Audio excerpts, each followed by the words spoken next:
Navajeni smo, da s proračunom upravlja politika. Z ogromnim deležem davkoplačevalskega denarja razpolagajo občine. Prav občinski projekti pa so tisti, ki najbolj bistveno vplivajo na vsakdanje življenje prebivalstva. Zakaj jih torej prepuščamo dobri volji in presoji politikov? Zakaj si kot prebivalci ne izborimo večje vloge pri načrtovanju občinske porabe?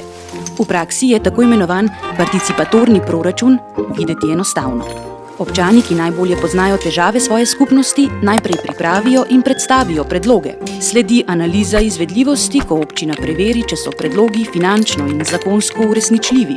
Izvedljivi predlogi gredo na glasovanje, kjer občani porazdelijo participatorni delež proračuna. Občina pa v zadnji fazi izvede izglasovane projekte.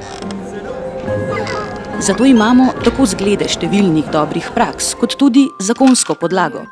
Tako imenovan participatorni proračun uspešno deluje v Madridu, Parizu, celo v New Yorku, pri nas pa na primer v Ajdovščini in Komnu.